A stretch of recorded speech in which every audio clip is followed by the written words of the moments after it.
Sometimes, the most precious things in life are found in the places where people throw them away. What Lincoln High School discovered inside that navy blue backpack would shake their community to its core and prove that a mother's love can reach far beyond the grave. If stories like this touch your heart and remind you that courage can come from the most unexpected places, I'd love it if you could hit that like button and subscribe. Your comments always mean the world to me. They let me know these stories matter to you too. And if you'd like to support me in sharing more stories that might reach someone who really needs to hear them, there's a thanks button right below this video. Every bit of support helps me continue bringing these important stories to light. Thank you for being here. The navy blue backpack sits there in the Lincoln High School cafeteria dumpster like evidence at a crime scene. Its worn fabric dark with coffee grounds and lunch milk that's already starting to sour in the October morning air. If you look closely, and in exactly 47 minutes, everyone will be looking very closely indeed. You can see where the slightly broken zipper has been carefully repaired with clear tape. The kind of practical fix that speaks to years of careful use and genuine affection. What nobody walking past this dumpster could possibly imagine is that inside those weathered pockets lies enough evidence to bring down one of Portland's most influential families, expose a systematic pattern of corruption in the school district, and transform the way an entire community thinks about justice, power, and the price of silence. But we're getting ahead of ourselves. Let me tell you about Emma Martinez and the September day when her whole world shifted like autumn leaves caught in an unexpected wind. Lincoln High School sprawls across 6 acres of what used to be Oregon farmland. Its red brick buildings connected by covered walkways designed to handle Portland's famous 9 months of rain. The morning mist clings to the Douglas fir trees that line the campus perimeter. And if you stand in just the right spot, near the main entrance, you can still see Mount Hood rising in the distance like a promise that beauty exists even in the most complicated places. 1,800 students fill these hallways every morning, carrying with them the dreams and anxieties that come with being American teenagers in 2024. They stream in from the expensive houses in the West Hills and the apartment complexes across the river. From suburban developments with manicured lawns and urban neighborhoods where gentrification battles with community in complex daily negotiations. The student parking lot tells the whole economic story at a glance. BMW sedans parked next to 10-year-old Hondas, Tesla SUVs sharing space with bikes, and the occasional bus pass clutched in worried hands. It's the kind of diverse environment that could either breed understanding and empathy, or amplify every possible form of teenage cruelty into something truly devastating. This morning, like every morning for the past 6 weeks, the zero-tolerance bullying poster by the main office hangs slightly crooked, its laminated surface reflecting the fluorescent hallway lights and creating an ironic glare that makes the words almost impossible to read. Emma Martinez adjusts the straps of her navy blue backpack as she walks through Lincoln's main entrance, unconsciously checking the front pocket where her mother's most important gift sits waiting. She doesn't know that, in exactly 2 hours and 17 minutes, this backpack will be grabbed from beside her cafeteria table and thrown into a dumpster while a crowd of teenagers laughs and films the whole thing on their phones. She also doesn't know that the small professional-grade recording device hidden in that front pocket, a device her dying mother insisted she carry for evidence, Mija, because sometimes love isn't enough, is already running, capturing every conversation, every threat, every casual cruelty that will soon escalate into the kind of legal battle that reshapes entire communities. What Emma does know is that she's carrying something more valuable than most adults possess: a roadmap for fighting injustice written in her mother's handwriting. A collection of letters addressed to strangers who needed protection, and the legal expertise of her Aunt Sarah, a civil rights attorney who specializes in cases involving institutional discrimination and abuse of power. The navy blue backpack bounces slightly against Emma's back as she navigates the crowded hallway, heading toward what she assumes will be just another difficult day at a new school. She has no idea she's walking into a confrontation that will test everything her mother taught her about courage, evidence, and the difference between revenge and justice.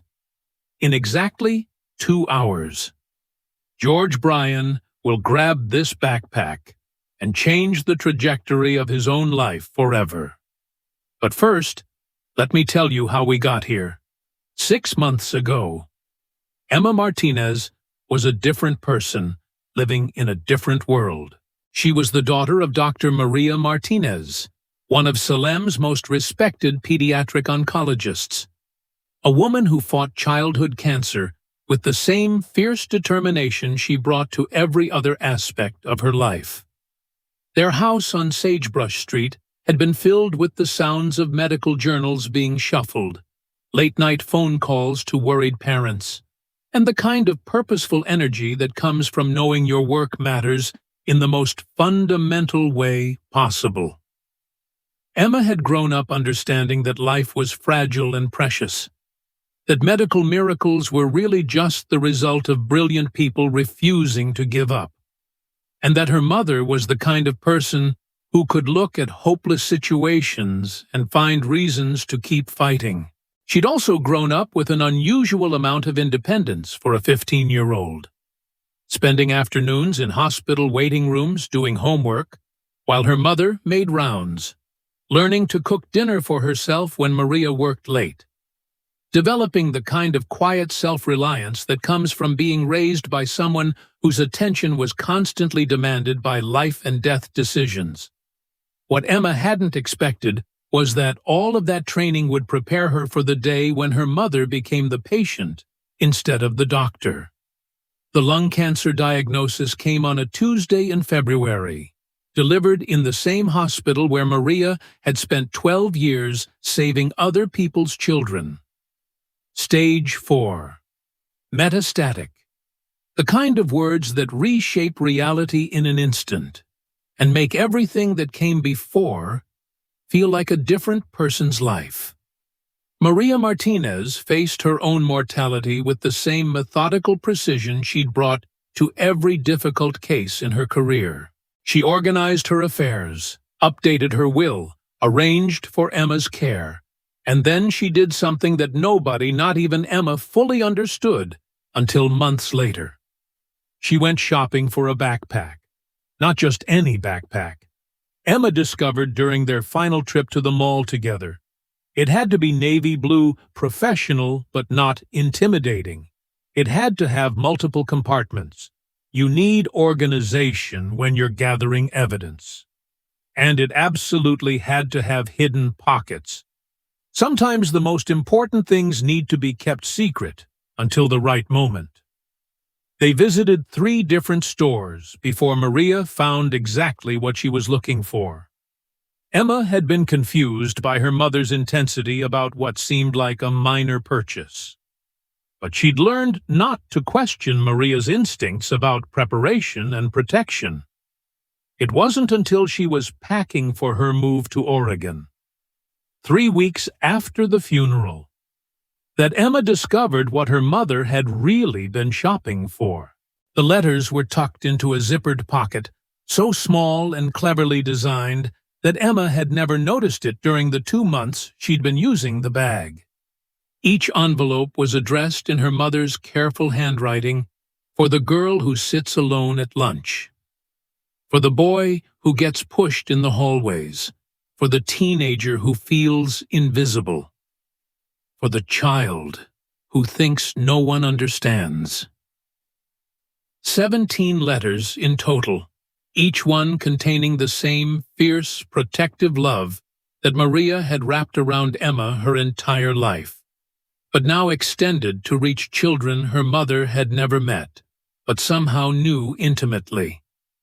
The last item in that hidden pocket was a small recording device, still in its original packaging, along with a handwritten note that would change everything. For evidence, mija. Sometimes love isn't enough, sometimes you need proof. Oregon is a one-party consent state. Learn what that means. It's 2 miles away from Emma's first day at Lincoln High, in a glass-walled corner office on the 32nd floor of the U.S. Bancorp Tower. Robert Bryan was teaching his 17-year-old son the most important lesson he thought he could pass on how to use the law as a weapon.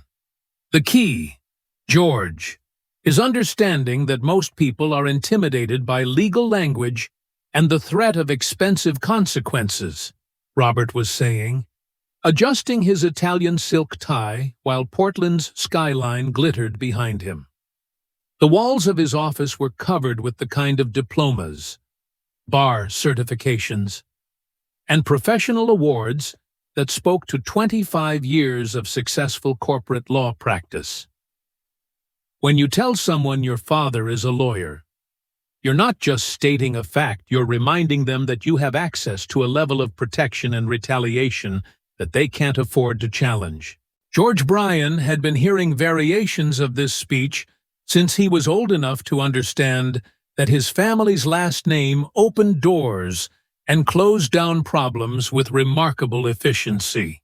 At 17, he'd already used it to escape consequences for underage drinking, academic probation, and the kind of petty vandalism that rich kids commit when they're bored and believe themselves untouchable. What made George particularly dangerous wasn't just his privilege, it was the intelligence he'd inherited from his father, combined with the casual cruelty that comes from never having faced meaningful consequences for his actions.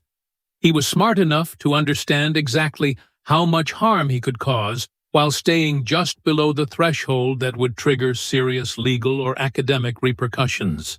The Bryan family lived in a sprawling contemporary house in the West Hills, complete with a 3-car garage, professional landscaping, and the kind of spectacular view of the Willamette Valley that reminded visitors every day how expensive it was to live there.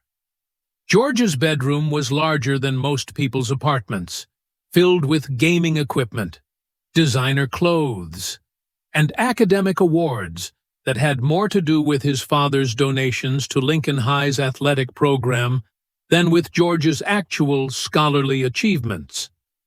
But the most important thing about George Bryan's upbringing wasn't the money or the privilege. It was the lesson he'd absorbed from watching his father work. Robert Bryan had built his career on the principle that intimidation was more effective than litigation, that the threat of legal action was more powerful than actual legal action, and that most people would back down from a fight if you convinced them the cost of fighting would be higher than the cost of surrender. Remember, Robert continued, straightening the framed photo of George in his Lincoln High football uniform, you never actually have to follow through on the threat. The beauty of saying, "My dad's a lawyer," is that most people will assume we're willing to make their lives miserable, and they'll choose to avoid the conflict entirely. George nodded, understanding the lesson but not yet realizing that it only worked against people who didn't have their own legal resources. He had no way of knowing that in 3 hours. He would use this exact strategy against the one student at Lincoln High whose family was better equipped to fight back than his own. More importantly, he had no idea that Oregon's one-party consent laws were about to turn his favorite intimidation tactic into the evidence that would destroy everything his father had taught him about the power of legal threats. The meeting in Robert Bryan's office ended with a handshake, and the kind of confident smile that comes from believing you've just given your son an unbeatable advantage in life. Neither of them could have imagined that by dinner time, Emma Martinez would be sitting in her Aunt Sarah's kitchen, playing a recording that would expose not just George's bullying, but the systematic corruption that had allowed it to continue unchecked for years, at exactly the same time that George Bryan was learning how to weaponize legal intimidation. Sarah Martinez was sitting in her modest office in Southeast Portland, explaining Oregon's recording laws to a client whose ex-husband had been making threatening phone calls in violation of a restraining order. One-party consent, Sarah was saying, highlighting the relevant statute in her worn copy of the Oregon Criminal Code, means that as long as you're participating in the conversation, you can record it without the other person's knowledge or permission. It's one of the most powerful tools we have for documenting harassment and building cases against people who think they can intimidate others with impunity. Sarah Martinez specialized in cases that bigger law firms wouldn't touch: domestic violence situations, workplace harassment, civil rights violations involving people who couldn't afford high-powered attorneys. Her office reflected her values: second-hand furniture, law books held together with tape, and framed photographs of clients whose lives had been changed by her willingness to fight powerful people on behalf of vulnerable ones. She'd chosen this career path partly because of her older sister Maria's influence. Growing up, Sarah had watched Maria fight for her pediatric cancer patients with a ferocity that inspired everyone around her. When Maria died, Sarah had promised herself that she would carry on that same protective instinct, using legal tools instead of medical ones to defend people who needed advocates. What Sarah didn't know as she finished her client meeting that morning was that her 16-year-old niece was about to become her most important case. Meanwhile, at Lincoln High School, the supporting players in Emma's story were going about their normal routines, unaware that they were about to be drawn into a drama that would reshape their understanding of justice, courage, and the price of silence.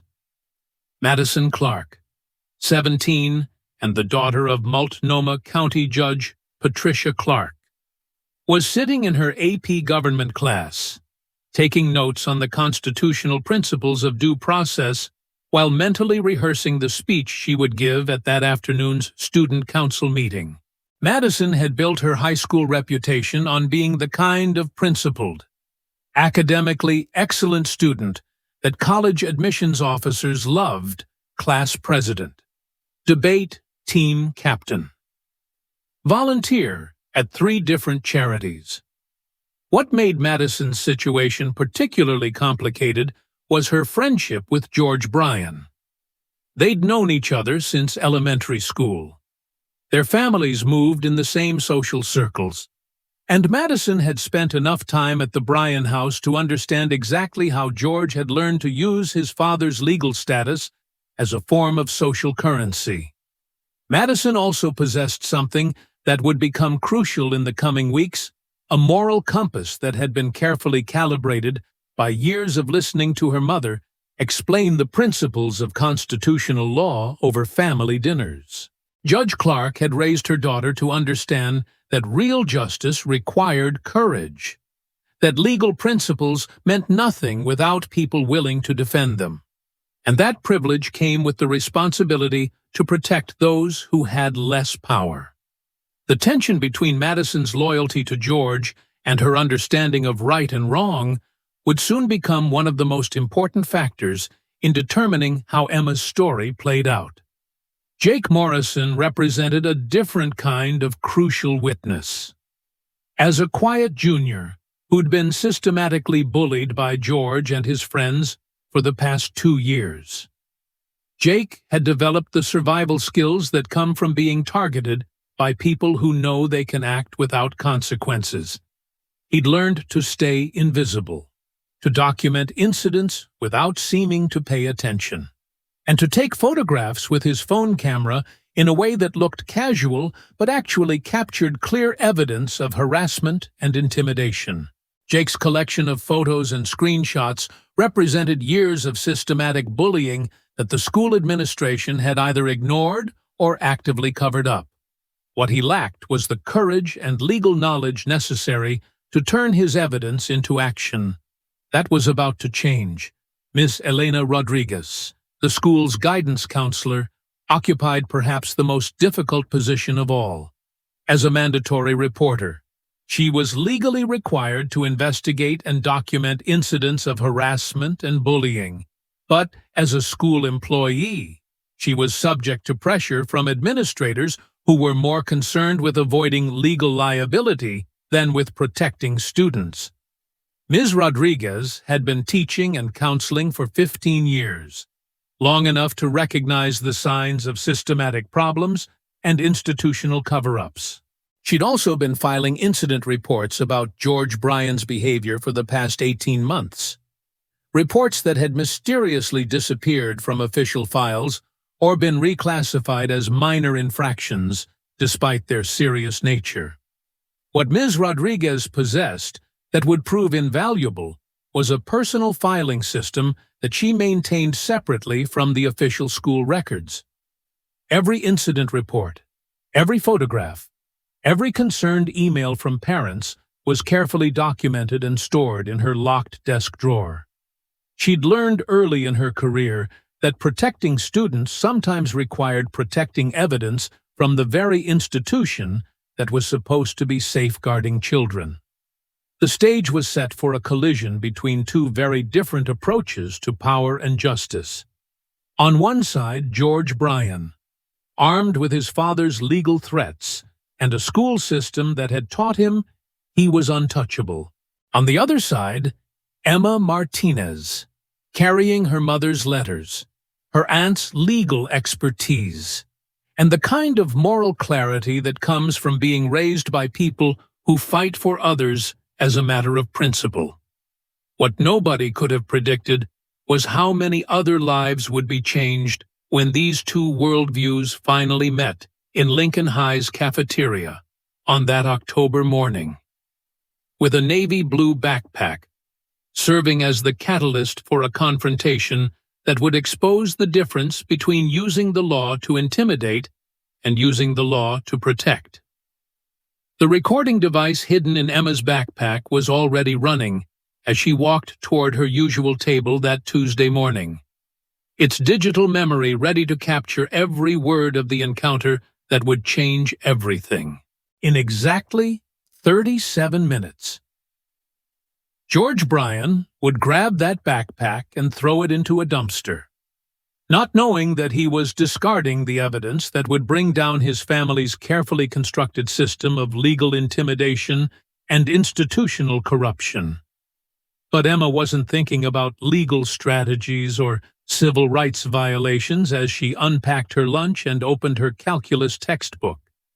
She was thinking about her mother's letters, about the courage it must have taken for Maria Martinez to write words of love and encouragement for children she would never meet, and about the responsibility that came with carrying those letters into a world that didn't always protect the people who needed protection most.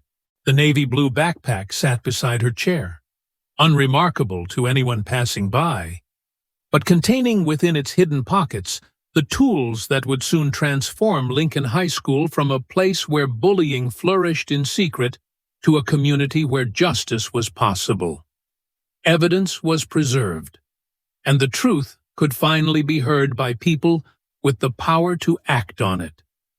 The confrontation was less than 30 minutes away.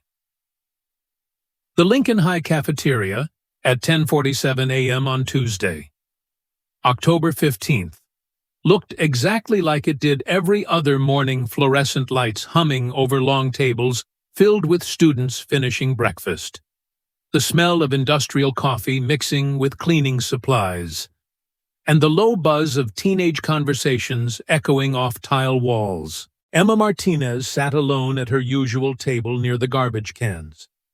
Her calculus homework spread out beside her half-eaten granola bar, completely unaware that she was about to become the center of the most significant legal battle in Lincoln High's history.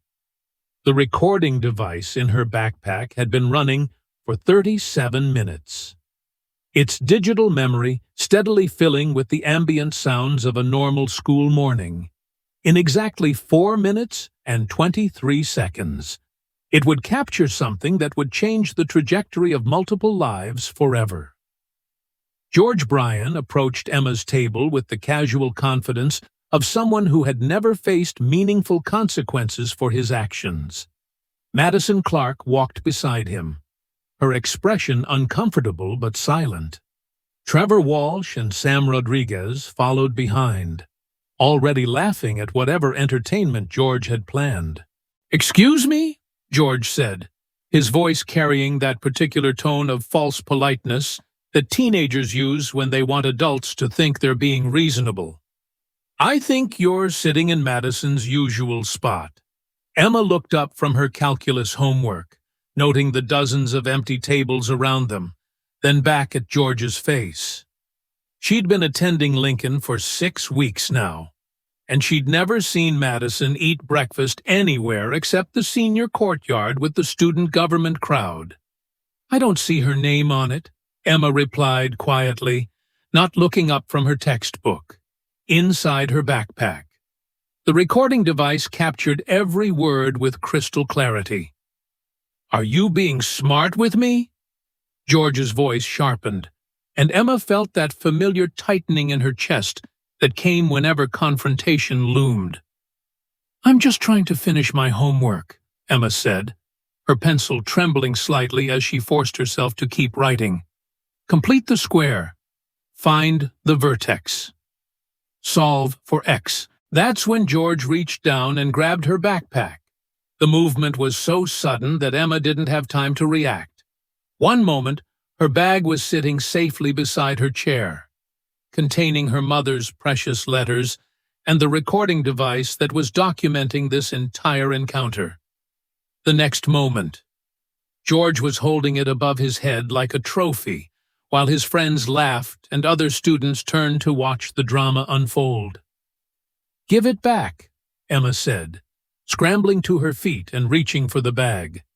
George stepped backward, keeping it just out of her reach. "Maybe I will, but first, let's see what the weird new girl keeps in here. Probably something really pathetic. Right?" Emma's heart was pounding so hard she was certain everyone in the cafeteria could hear it. Inside that backpack were her mother's letters, the sacred words that Maria Martinez had written for strangers. But that felt like Emma's most precious inheritance. There was also the recording device, still running, capturing every word of George's harassment. But more than that, there were all the small, personal things that a teenage girl carries: the lip balm that smelled like her mother's perfume, the photograph of her parents on their wedding day, the small notebook where she wrote things she wished she could still tell her mom. "Please," Emma said, and she hated how small her voice sounded. "Just give it back." George pretended to consider this, tilting his head like he was weighing his options. Around them, the cafeteria had grown quieter as more students stopped their conversations to watch. Emma caught glimpses of faces in her peripheral vision, some curious, some uncomfortable, some openly entertained by her humiliation. "You know what?" George said finally, his voice loud enough for everyone to hear. "I don't think I will." And then he walked the 3 steps to the large garbage can beside Emma's table and dropped her backpack directly into it. The sound it made hitting the bottom, a dull thud, followed by the rustle of Tuesday morning's discarded breakfast wrappers, would echo in Emma's memory for the rest of her life.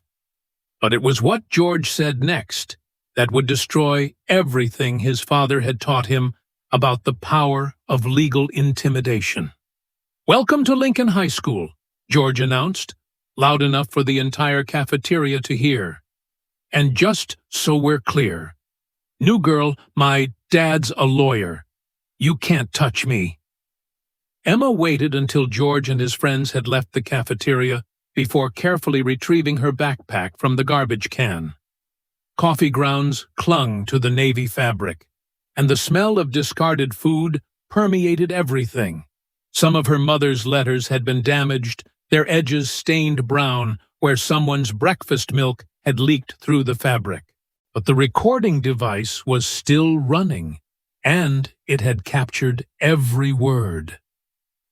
That afternoon, Emma sat at her Aunt Sarah's kitchen table and played the recording while Sarah listened with the intense focus she usually reserved for depositions and court proceedings.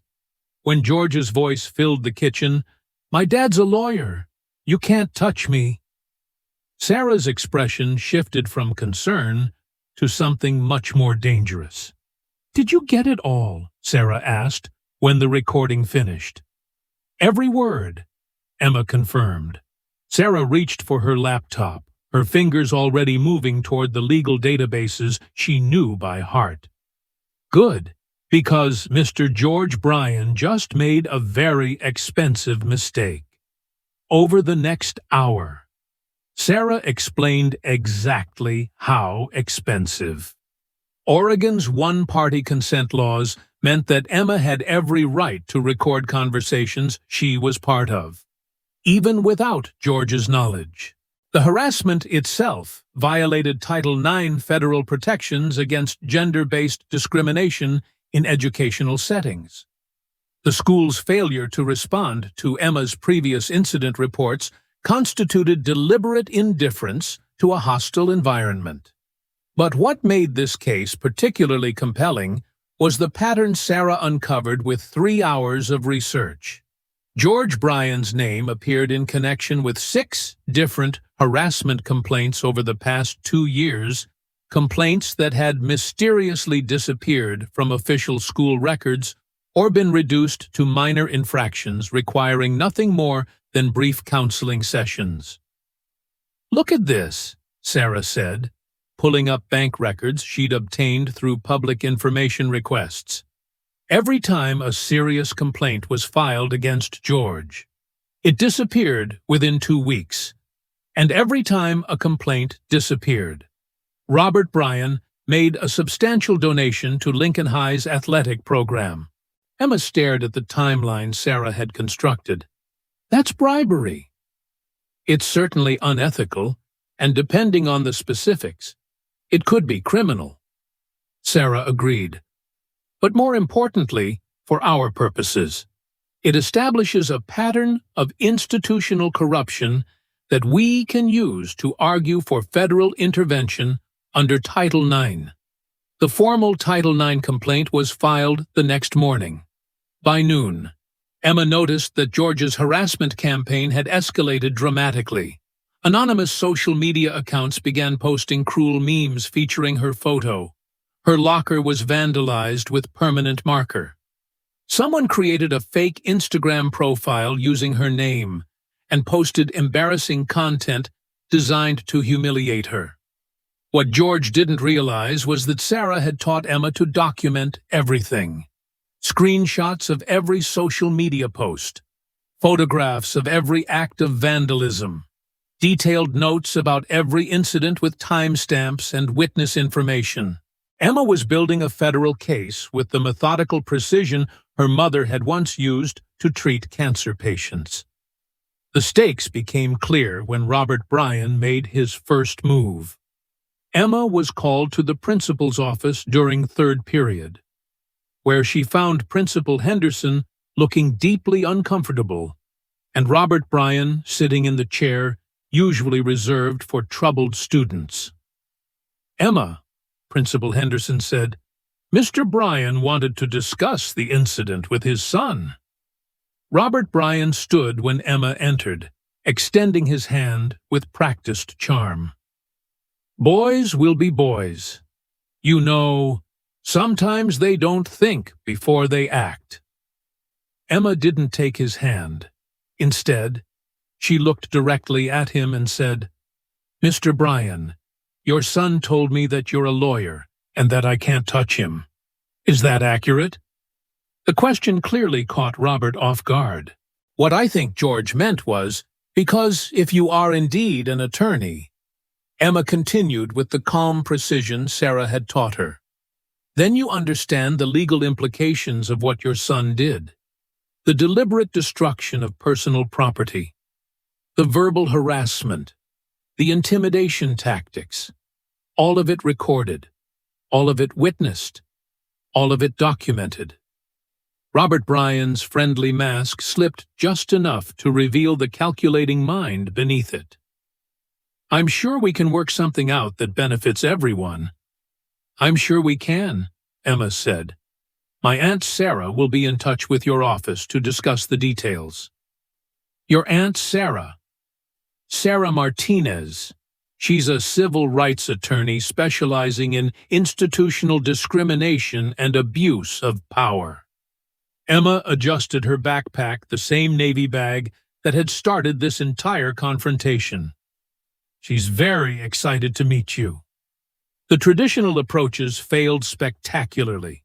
The school administration, faced with pressure from one of Portland's most influential legal families, proved reluctant to take meaningful action. Principal Henderson arranged a mediation session that George's father dominated with legal threats and thinly veiled intimidation tactics.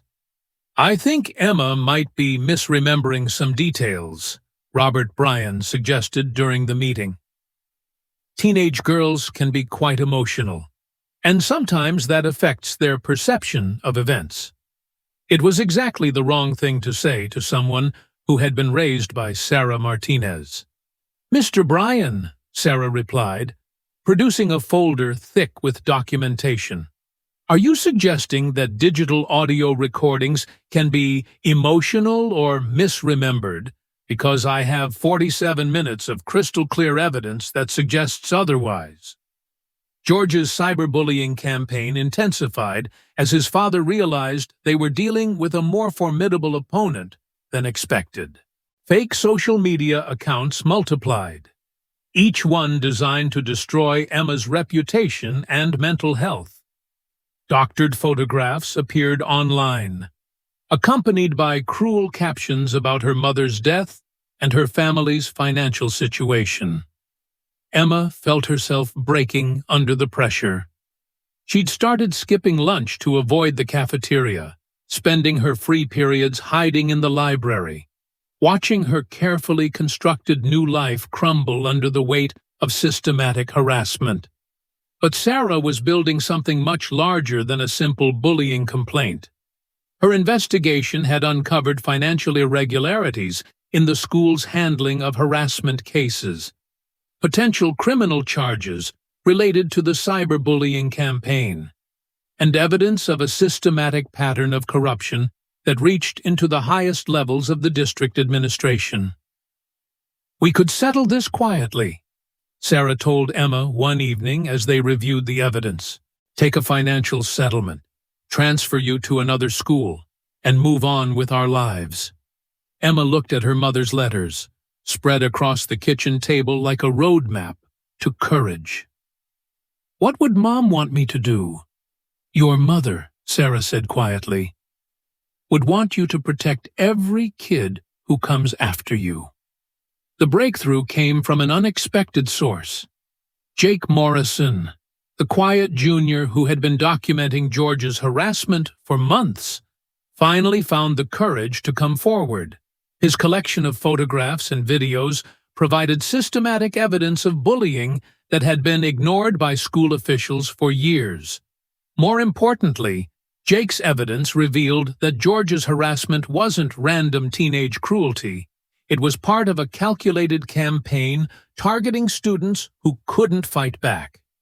Students whose families lacked the resources or connections to challenge the Bryan family's influence.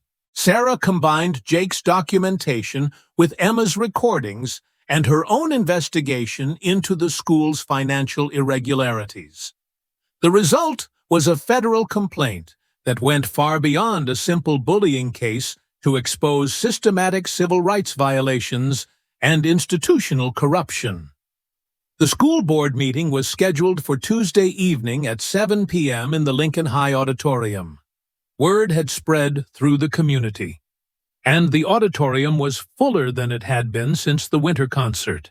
Parents, students, and community members had come to witness what many were calling a long-overdue reckoning.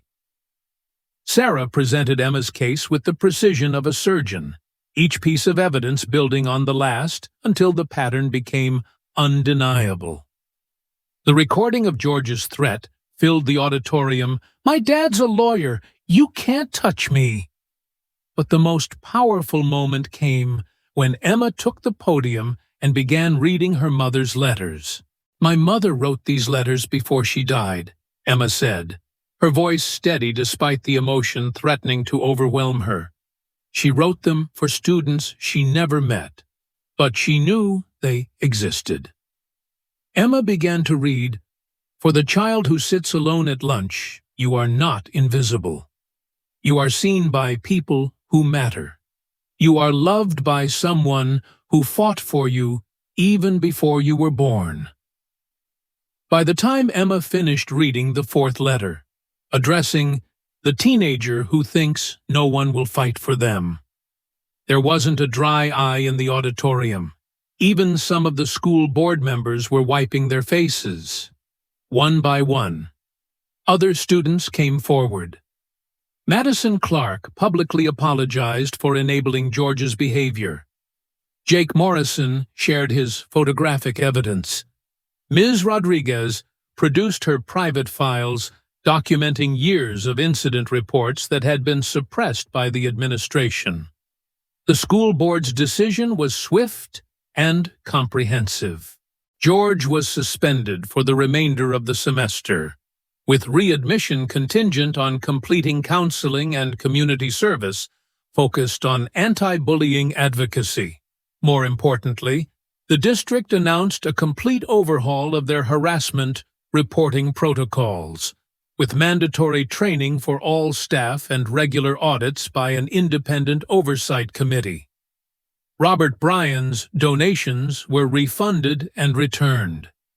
The school board established a new scholarship fund in Maria Martinez's name for students who demonstrated courage in standing up for others. 6 months later, Emma Martinez walked across the stage at Lincoln High's graduation ceremony. The anti-bullying program that had grown from that October confrontation had become a model for school districts across Oregon. Emma had spoken at 3 different conferences about evidence gathering and legal advocacy in combating harassment. George Bryan completed his community service working with younger students struggling with anger and loss. He and Emma weren't friends, but they'd reached an understanding built on shared truth and mutual respect. On Emma's last day at Lincoln High, she found a new letter in her locker from the quiet kid who watched you get bullied that day. It read, "Watching you fight back with truth and courage taught me that I could be brave too. Thank you for showing me that sometimes one person really can change the world." The navy blue backpack now sits in a place of honor on Emma's bookshelf, its broken zipper preserved as a reminder that something damaged can still hold the most precious things inside it. Maria Martinez's remaining letters wait for the next person who needs to remember they are seen, loved, and stronger than they know. If this story reminds you of someone you know who needs to hear these words, please share it. And remember, if you or someone you know is being bullied, help is available. The National Suicide Prevention Lifeline is 988. The StopBullying.gov website has resources for students, parents, and educators. Your local civil rights organization can provide legal guidance for harassment cases. You're not alone, and your voice matters more than you know. Sometimes all it takes to change the world is one person who decides that nobody else should have to watch their most precious possessions get thrown in the trash while a crowd of people laugh. Emma Martinez learned that lesson the hard way.